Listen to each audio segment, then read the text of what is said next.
ప్రభునందు ప్రియమైన దేవుని బిడ్డారా, ప్రభువైన యేసు నామమున మీకు శుభములు. జీవముగల దేవుని కృపావర్షం మీపై సమృద్ధిగా కురియునుగాక. ఈ దినం అనగా ఆగస్టు నెల 21వ తారీఖు 2026 శుక్రవారం హోలీ ట్రినిటీ చర్చ్ మినిస్ట్రీస్ వారు అందించు అనుదినమన్న. ఈ దిన మన ధ్యానాంశం ఏమి అడిగినా ఇచ్చే దేవుడు. ఏమి అడిగినా ఇచ్చే దేవుడు. దేవుని వాక్యం చదువుకుందామండి. 1 యోహాను పత్రిక 5వ అధ్యాయం 14వ వచనం. మనం ఏమి అడిగినను ఆయన మన మనవి ఆలకించినని మనం ఎరిగిన ఎడల మనం ఆయనను వేడుకొన్నవి మనకు కలిగినవని ఎరుగుదుము. దేవుడు తన పరిశుద్ధ వాక్యం దీవించును గాక. దేని బిడ్డారు మీరు అంతా ఎలా ఉన్నారండి? మీ ఆరోగ్యాలు ఎలా ఉన్నాయి? మీ కుటుంబంలో అందరూ బాగున్నారా? మీకోసం మేము అనుదినం కూడా ప్రార్థన చేస్తాం. మీకు ఏదైనా ప్రార్థన అవసరం ఉన్నట్లయితే దయచేసి మాకు తెలియజేయండి. మీకోసం మేము భారంతో ప్రార్థన చేయగలం. ఈ సమయంలో మన దేవుని వాక్యం మనం చూసినట్లయితే యోహాను భక్తుడి మాటలు రాస్తున్నాడు. మనం ఆయన చిత్తం చెప్పిన ఏది అడిగినా ఆయన మన మనవి ఆలకించిన మనం ఆయన ఎడల కలిగి ఉన్న ధైర్యమే ఇది. దేవుని స్తోత్రం. యోహాను గారు సంఘానికి రాస్తున్నాడు. ప్రార్థన గురించి గొప్ప నిశ్చయిత ఇస్తున్నాడు. మరి పై వచనాల్లో 13వ వచనంలో కూడా నిత్యజీవం గురించి ఖచ్చితత్వం చూపిస్తున్నాడు. ఇక్కడ 14-15 వచనాలు ప్రార్థన గురించి ఖచ్చితంగా తెలియజేస్తున్నాడు. మనం ఆయన ఎడల కలిగి ఉన్న ధైర్యం ఇదే అని మొదటగా అంటున్నాడు. కాన్ఫిడెన్స్, బోల్డ్నెస్ అంటే భయం లేకుండా దేవుని దగ్గరికి వెళ్ళడం.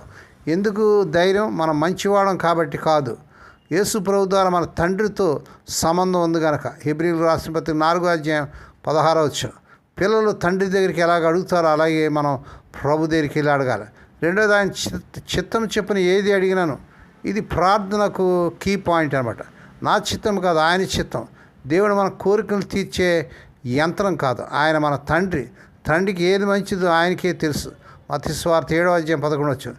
దేవుని చిత్తం ఎలా తెలుస్తుందండి? బైబిల్ ద్వారా, పరిశుద్ధాత్మ ద్వారా, ప్రార్థన ద్వారా తెలుస్తుంది. మూడవదిగా ఆయన మనవి ఆలోకించను.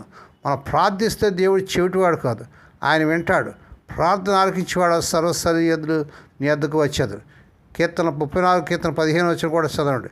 ఆయన వినడం పట్టించుకుంటాడు ఆయన. అంతేకాదు, ఆయన ఆలకిస్తాడని ఉంది, కానీ అన్నీ కోరినట్టు ఇస్తాడని అనలేదు. మంచి తండ్రి పిల్లవాడు కత్తి అడిగితే ఇవ్వడు కదా, కానీ వెంటాడు, ప్రేమగా జవాబిస్తాడు. 4వదిగా ఆయన ఆలకించిన ఎరిగిన అంటాడు 15 వచ్చాడు. యోహాను నెక్స్ట్ వెర్స్లో ఏమంటాడు? ఇంకో ధైర్యం ఇస్తున్నాడు. దేవుడు విన్నాడు అని మనకు తెలిస్తే ఆయన మనకు ఇస్తాడని కూడా మనకు తెలుస్తుంది. దేవునికి స్తోత్రం కలుగును గాక.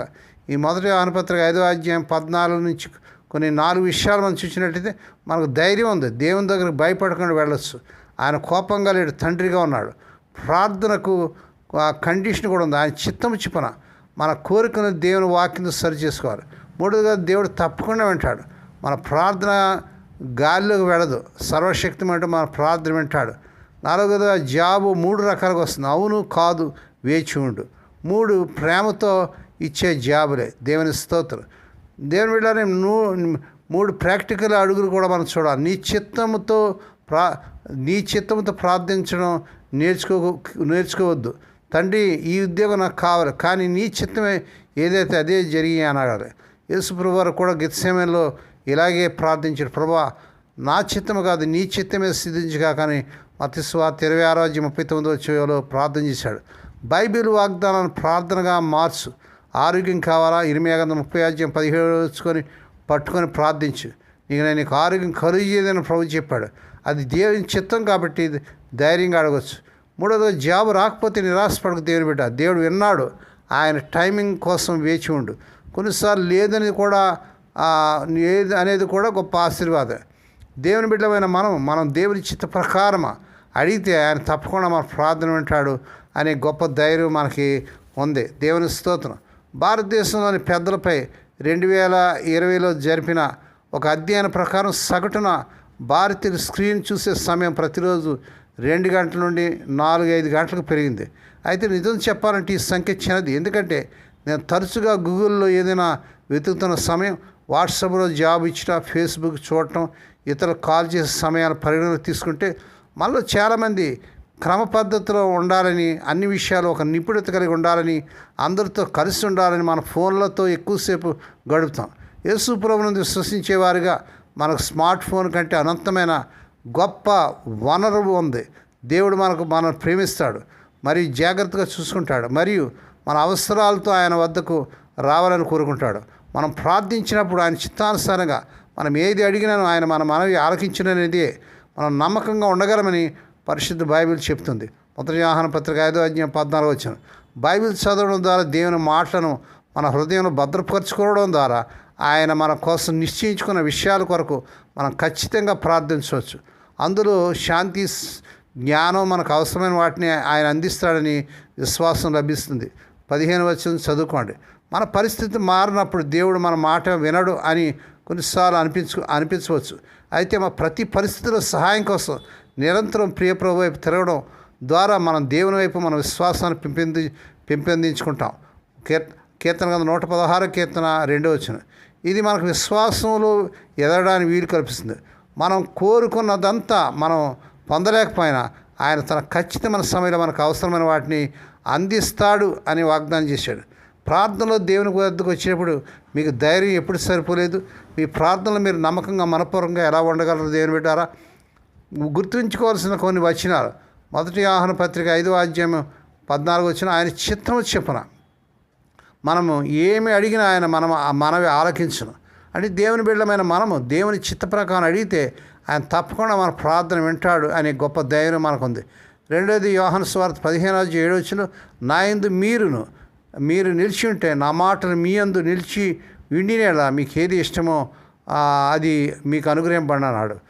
3వదిగా యాకోబు పత్రిక 4:3 మీరు అడిగినను మీ సుఖముల కొరకు మీ భోగముల కొరకు వినియోగించుటకు అడుగుతున్నారు కనుక మీరు సరిగా అడగనందున మీకు ఏది దొరకదు అంటాడు. దేని బిడ్డ, ఈరోజు నువ్వు దేనికోసం ప్రార్థిస్తున్నావు? దేవుని చిత్తం కోసం ప్రార్థించు.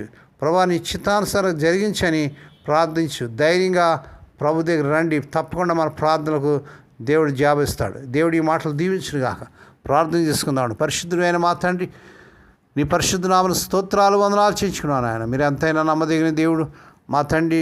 ఏమి అడిగినా ఇచ్చే దేవుడు నాయన. నిశ్చితానుసారంగా ఈ సమయంలో స్వదేశ విదేశం నుండి వర్తమానం వింటూ అనేకులకు షేర్ చేస్తూ, లైక్ చేస్తూ, సబ్స్క్రైబ్ చేసిన బిడ్డలు దీవించండి. ఎవరైతే రోగాలతో, మా తండ్రి కష్టాలతో, వేదనతో, సమస్యలతో ఉంటున్నారో మీరే ఆదరించి కనికరించి వారి సమస్యలు, కష్టాలు, వేదన నుంచి, అనారోగ్యం నుంచి విడుదల చేయండి. వివాహం కానీ ఎవరి బిడ్డలకు స్వదేశ విదేశాలు ఈ నెల వారు కోరుకొని చక్కని సంబంధాలు కుదిరి వారి వివాహాలు ఘనంగా జరుగును గాక.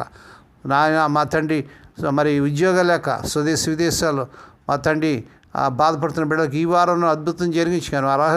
అర్హత మించిన ఉద్యోగాలు వచ్చునుగాక. మా తండ్రి ఈ దినం పుట్టినదినాలు, వివాహ దినాలు, ఆ శుభదినాలు జరుపుకున్న బిడ్డలు కూడా బహుగా దీవించండి.